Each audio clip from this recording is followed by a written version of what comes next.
we wait. And not only do we wait, like I say, like, humans have this really weird relationship with time, because in the moment, at least here in the United States, everyone's like, I'm so busy, I'm so busy, I'm so busy, I'm so busy. So on one hand, we act like we're too busy to do anything. And yet, in the long term, we think we have all the time in the world. And so we don't do the important things. Yeah. Hi, I'm Erin Marcus, former corporate executive turned entrepreneur and founder and CEO of Conquer Your Business. Welcome to the Ready Yet podcast. We're excited to bring you more than 100 episodes of interviews and insights designed to help entrepreneurs get the financial and emotional freedom they need in order to build a business and a life they're proud of.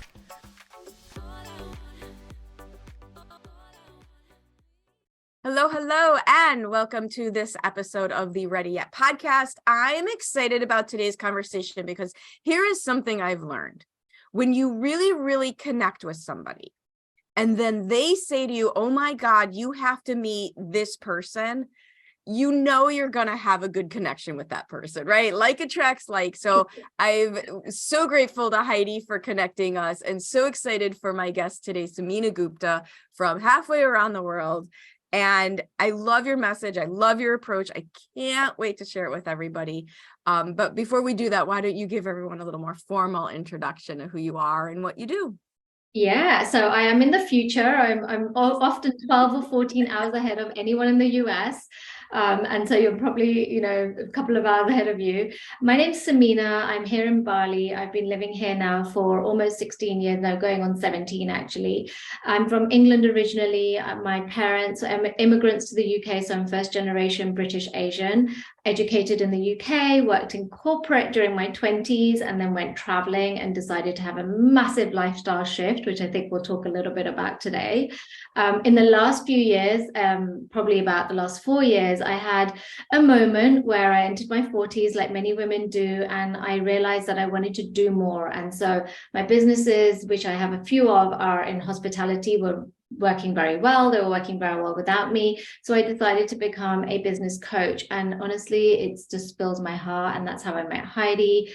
I have met the most wonderful people in every time zone, and also had the privilege to coach almost over 50 intimately to build their businesses as coaches. And I very much about flowing more wealth into the hands of women. If you ever ask me what my mission is, it's about more women having more money so the world can be a better place. I truly believe that if women were in charge of wealth and actually took control of it, we would have such a different way of living, and our children would be, grow up in a better place, in a better world. And that's what's on my heart as my mission. And hopefully I make a dent in that over the next however many years I've left on this planet. So yeah, it's a little bit about me.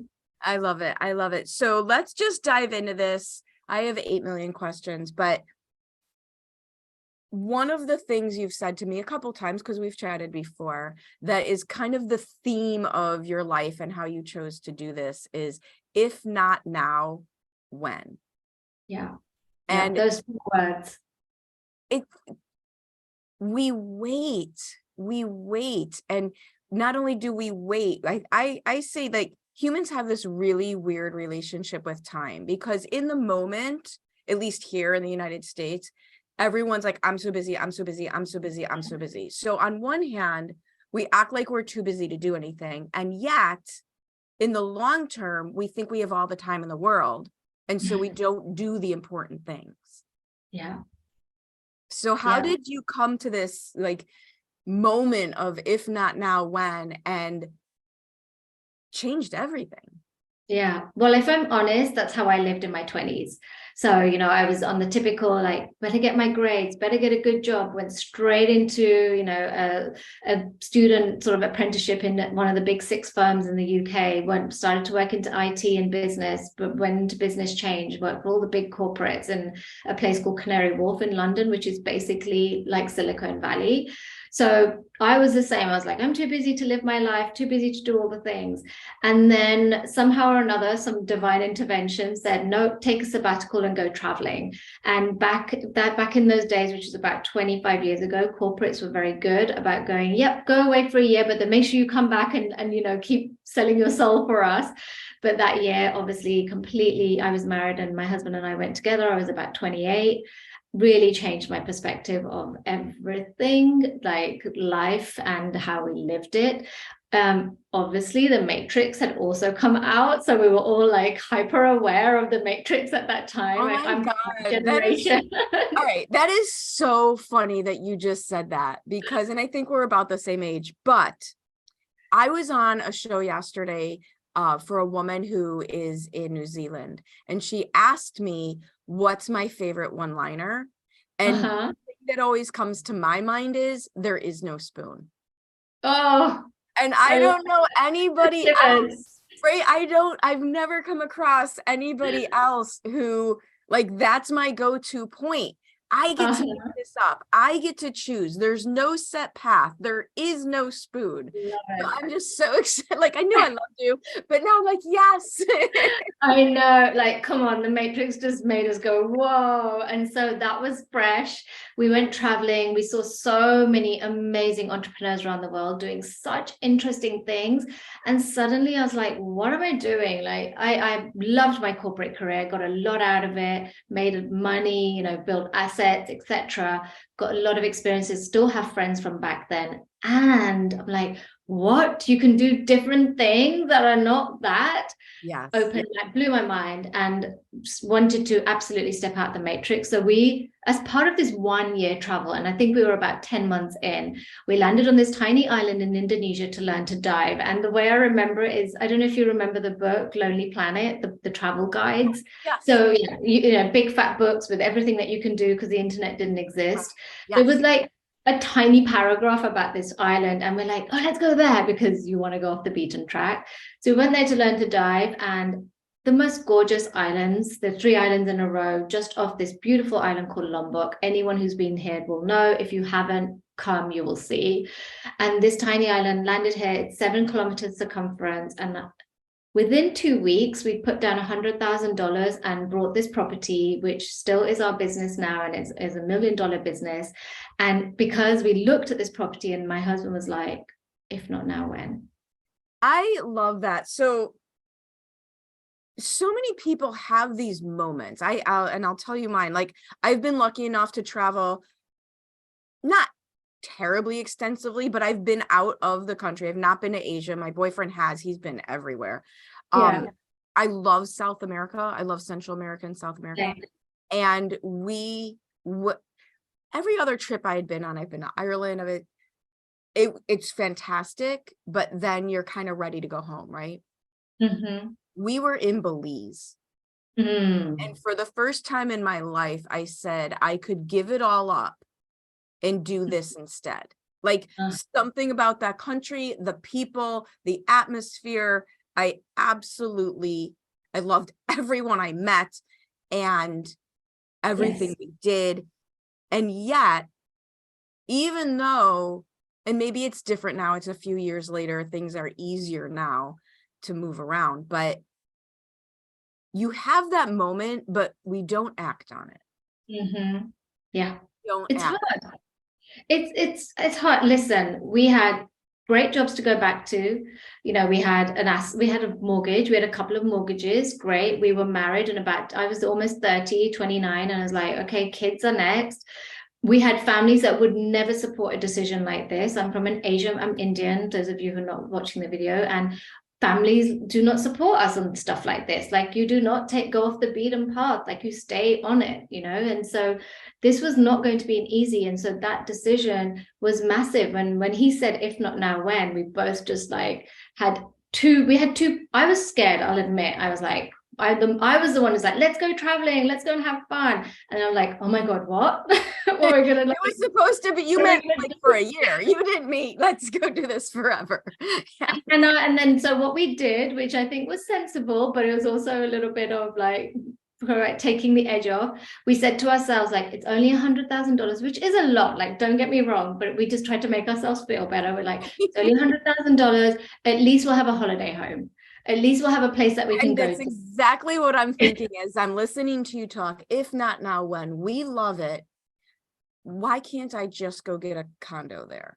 Yeah, exactly. Yeah. And so we could have, and we did, and we just thought, if it's nothing else, it will be that. But the cogs were turning. We're like, no, this could be something. This could be a lifestyle business. And at that time, it was definitely a decision about not living this lifestyle and changing the way we lived our life. We didn't really have any thoughts of making it a hugely successful business. I'll be honest with you. It was like, it's going to be a business. It will keep us alive. We'll be really happy. We'll be living a lifestyle. I kind of expected us to just be like, hippies running. So here, yeah, well, that was a total lie to yourself, because you Yeah, already are, regardless of where you're going. exactly. So the person who achieved corporate didn't go away. Yeah, The totally. achiever, right? The achiever in you. And that was one of the other things that for me stands out about you is, yes, you're choosing a lifestyle business. You have very, very intentionally chosen where you want to be, but you're still an action taker, Yeah. And right? this is Like, the thing. Yeah. And this is great because people who are listening thinking, oh, but what if I take that risk and it doesn't work? I say this to my clients now, if you've made it work in some other part of your life, you're going to make it work. yeah, You've got transferable skills, right? yes. Whatever you take them to, even, let's be honest, even if you go into parenting, you'll figure it out. If you're the type of person that figures things out, you'll figure this out as well. Right? Nothing's going to be overwhelming because you've got those core values, you've got those core skills, they're in there, you're just applying them to something different. So whether we were in corporate, building great corporate careers, or whether we were building our business, yeah, absolutely. And it actually helped us stand out because then very quickly our business grew. We were the only ones who had Excel spreadsheets while we're building these, like, You're on an island, right? Everyone else yeah. is on island time, and here's Yeah. running We were life on like Excel spreadsheet. project plans, and we're like, okay. And it's been amazing. I cannot lie. I have the best life. We have 6 businesses now. They're all thriving. I was just telling you before we record that we're opening another one in the next few days, in the next few months. And I get to coach, and I have so much time. And I really am one of those white space calendar type people. It did work out. It did Well, work out. so explain, I think people would really love to hear, because I'm actually going through this myself. So if anyone else doesn't want to hear, I want to hear. Can make this about me. But it's very difficult to go from I'm so busy to even cognitively understanding how you can be, quote, more successful and less busy. Oh, great question. Great question, because I'll be honest, that was probably the hardest thing, to be able to say, unlearn everything that I had learned for 30 years. And I'll be honest, I still work through it now. And this is like 16 years, 17 years later, because we're so conditioned to be productive and to be always on and always be doing something. Like, I'm from that capitalist background and I'm not in that environment. So even now, sometimes I get angst where I'm like, why are these people just sitting around, just having the good time? And we're on, this is island life. Right. And it's so bad. I'll give you a personal example. This just happened to me. So I will preface it by saying everything is fine. It's the type of story that if I don't start there, you're going to be like, oh my God, everything is fine. So I was scheduled this past Monday to have a medical test. Not a big deal, just a regular medical test. We get of certain ages, you need certain tests. Then they knock you out for them. And I'm a big baby. I don't wake up. So I had a total lightweight. So I had all day Monday completely blocked off and no appointments on Tuesday, because though I intended to work, I didn't know what shape I would be. Okay, fine. Last Saturday, my dad had a heart attack. He's fine. He's already home. He's fine. So I went to Michigan where he lives and I stayed with him in the hospital for 4 days. So here it is Monday. I'm sitting in the hospital with my dad, who again, he's fine. But in my mind, several times during that day, I had to fight the fact that since I canceled my test, I should be doing something. Yeah, there you go. And I'm like, Erin, stop. Yeah. You already had the day scheduled off. You rescheduled your stupid test. Dad's fine. Just be for a minute. Gosh, and yeah. And you feel like you're doing something wrong. Yeah, yeah, and it's so interesting that you just said that, because that's exactly what I was thinking. Was it's almost like when you don't look at your phone for a few hours, you're like, what's happened? Like, am I in trouble? And there's that anxiety, there's that internal anxiety. I mean, I have, really, this is work. This is still work. And I've been living here for years and I'm still working on it. So I get it. And then sometimes when we're in an environment where everyone's like, hey, let's go surf and drink coconuts. And I'm like, I'm just going to have to maybe do one productive thing today before I can justify that. Not so extreme as much. So how did I work through it? Well, to be honest, I had to have a little bit of a awakening. I had my own kind of burnout. And sometimes I laugh, I'm like, I must be the only person who has a burnout on an island. In like a desert island. But no, actually it, I had to unlearn so much that even getting away from my environment, I still was bringing it all with me. So this is where we become our own worst enemies. Sometimes we try and blame society and the patriarchy in the environment, and actually it's internalized and it's up to us to do the work. So I have gone through that, and I've it affected my marriage and it affected my relationship with my kids, and it was starting to affect my business so much so, I'm going to be clear, I was ready to give it up. I was like, I'm just going back to London and go to a Job. right, like, yeah, go and give me it. And it wasn't the business. The business wasn't hard. We have staff, like we had teams, we had people running it. It was me. And so it was a good awakening. And so that was about, I would say, 10 years ago. And I've spent the last 10 years working through that and healing it, actually. Love what you're learning here and interested in more? Check out conqueryourbusiness.com to get immediate access to all sorts of additional resources and stay updated on our upcoming training events. So one of the things I know and pay attention to a lot as I'm trying to do things and change things is there's two sides to that approach. There's the new belief and the new action, right? So there's the belief system and then there's the tactical action. Yeah. So what's the mix for someone who really wants to adopt less is more, I can have more harmony, more things I want to do and still be wildly successful? Yeah, like that's such a good question. For me, I'm going to go back to my coaching principles that I teach, which is your beliefs lead to your thoughts, lead to your feelings, lead to your actions, right? So for me, it starts with beliefs. The actions follow 100%. When you start believing different things, therefore start thinking different. And if you can't get to beliefs, because you might need help with that from someone who does like NLP or something, if you can start working on your thoughts, what am I thinking here? That will follow with what that makes you feel about something, and then the action will 100% relate to that. So for example, when I was starting to think like, no, I should do at least a few hours work, or I used to start trying to think, everything's fine, everything's working, look, you did. And one of the things that helps me is you did all the hard work, you built strong foundations, this building is stable, don't worry, it's not going to fall. It's a bit like I had this analogy about a skyscraper needing to have a really deep hole. Like, yeah, you did that, you built strong foundations, you're good. And sometimes, it's just acknowledging what you've done, patting yourself on the back a little bit and going, it's okay, I deserve this. I'm now in my 40s and I did the work in my 30s to deserve this, which isn't necessarily also healthy, but it gets me there. It gets me to be able to go completely say, I'm here and I'm going to enjoy my life with my kids and do the things that I want to do. And so the balance, slowly but surely, you then do change the belief. You do start unpicking, walking away from toxic productivity and all the things that you've been carrying. And, also it's self-worth, isn't it? It's like, I'm only worthy if I'm working. I'm only worthy if I'm producing. Absolutely. Which is not true. If we believe that we're worthy, infinitely worthy, regardless, we should just be, and we should be fine. And it doesn't quite work in the real world, but as easily, but, in theory. Well, and I always say this, just because I say it easily doesn't mean it is easy.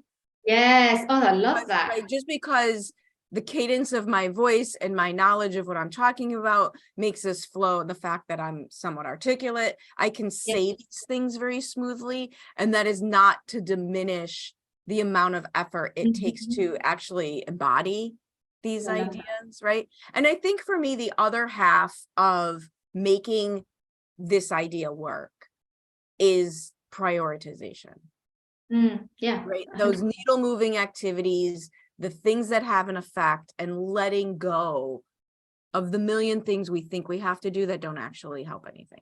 Oh, so true. And can I just add that sometimes we have to do that for our life as well as Oh, business, gosh, yes. right? We're so used to doing, what are my needle moving activities in my business? What's going to actually help? What's going to shift things? And it's like, hold on, what's going to help your life? And I guess my burnout, almost disastrous life decisions made me realize that, like, hold on, no, if I want to feel like I raised my children, what decisions do I have to make that move the needle in for that? If I want to feel like I'm still in a happy marriage 25 years later, what's going to help move the needle in that? So it was really learning that as well, which I had never really thought about. We get so used to thinking that work and business and productivity and money is the only thing that needs attention. Everything else falls away. And that is not true. And maybe that's because I live here. I've realized that there's so much more to live for. But I do really believe that it isn't about only that. And so when you hit a goal that feels good enough, like the revenue's coming in, it's enough. Business is working, it's enough. Like, do you have to do more? Go and have some fun. Like, isn't that enough? Like, wasn't that the reason you built it?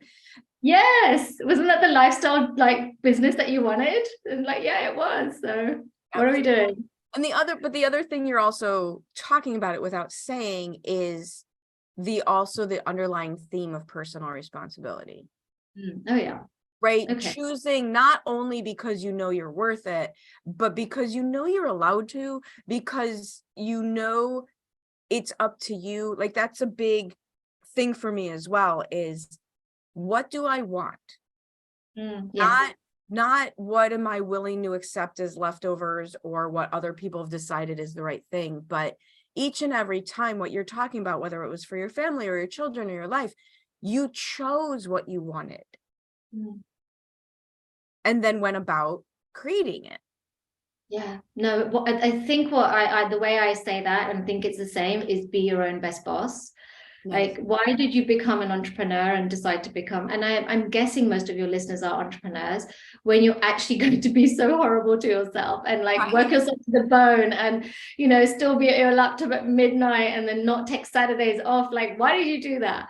So I would never do that to my team. I would never want that for them. Why am I doing it to me? Exactly. So sometimes we really just, you're right. It's this, and this is like taking this back to something that I think is very important, is this is why it's really important to have someone who reflects that back to you and someone who'll be honest, not someone who is just being kind, like a friend, or someone who's going to be mean either, like maybe a parent or a partner, but just someone who's like a coach or a mentor or a peer who can just say, hey, look, are you really being kind to yourself? Could you make a different decision? Why don't you just take the weekend off? Like, sometimes that's the best advice. Like, I'm a business coach. Sometimes the best advice I give my clients is take the day off tomorrow. And they always thank me. They're like, thanks for giving me permission. I needed that. And guess what? I had this great idea. Like, yeah. Right. The ideas do not come. I wrote a blog or a post over the summer, closer to fall, where I was just going through a moment myself of trying to get everything done. And I called it take a walk, take a shower, take a walk, take a shower. Yeah. So we live now, the property we bought is in a forest preserve. I'm surrounded by trails, and I would go and I'd have to burn off the energy first. So I would go and take a walk, and we'd walk a couple miles outside in the trees, burning off the energy, la la la, like as fast as I could get it out of my mouth, and my boyfriend's just rolling his eyes at me. And then I would get home and I would take a shower, and then the calm would hit, and then all the ideas would come. Yeah, because I mean, if I don't know if you agree, but with physiologically, we're moving into our prefrontal cortex. We're no longer in that like angst, fight or flight. Everything's like run, run, run, run, run. We're not, like fighting our nervous system to try. I had a client the other day because I'm just sitting at my laptop and nothing's coming, and I'm like, you probably just need to go and let your nervous system rest. You're not in that angst, and then your brain, the evolved part of our brain will take over, the creative part, the one that comes up with all the juice and the ideas. So that's why our best ideas do come in the shower and in the gym, and when we're actually not thinking about them, and then we have to write them down.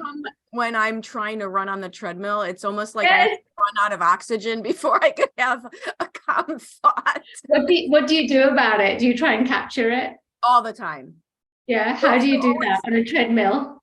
Oh, I don't run very fast and I don't run very long. So by the time I get home from the gym, there's usually 7 emails from me to me. I knew you were my person. That's exactly what half the time, like my husband comes and goes, "What are you doing?" I'm like, this is where I write my content. Myself. You want to laugh. I used to text myself.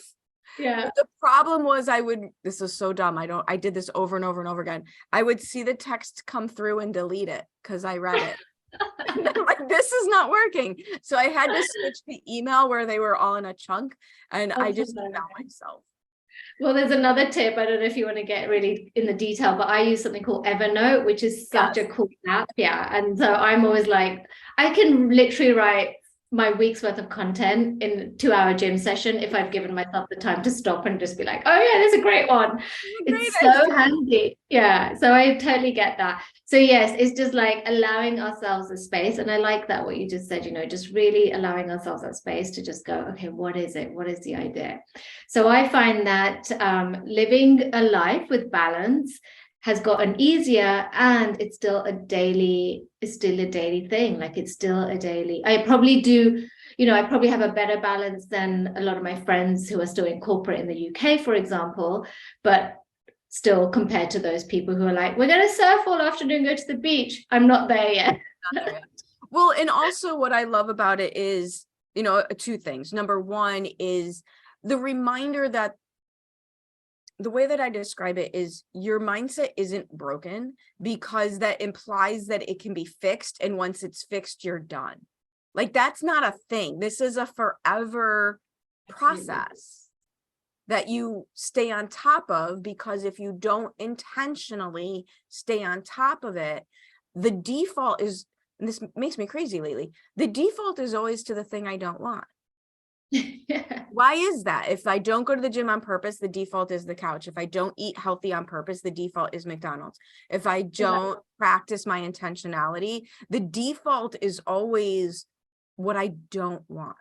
Isn't that funny? Is it kind of a self-sabotage thing? Like, well, if I'm not going to do the right thing, then may as well go the other extreme. Might as well go way the other way. Why stay in the middle? Who does middle, right? We're just extremists. Entrepreneurs are kind of like that. Exactly. Yes, very, very true. And I do love that you keep doing it.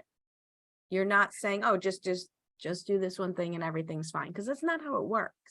Not at all. And I'm a massive believer. I'm sometimes, I don't know if you see this, but you see those, like, she started her first business at 70 and now she's a millionaire. I feel like that's going to be me, who's like, she wrote her first book at 75 and now she's like blah blah, like international bestseller. I just think it gets better. And I heard something recently. I was like, as we get older, we get so much wiser, but then also society like hides us or buries us or expects us to disappear. And I'm just like, not for that. So I'm getting very like educating myself on menopause, educating myself on like what happens in the older years to our body, so I can stay fit and healthy and help other women realize that they're not becoming irrelevant. They're actually stepping into the best part of their life. Like, this is the wise years. This is when we show up. And I say my favorite thing about getting older is how much I don't care about so much anymore. Oh my God, your brain has so much space to think about the things. Like, the things that used to be the end of the world are now like, yeah, whatever.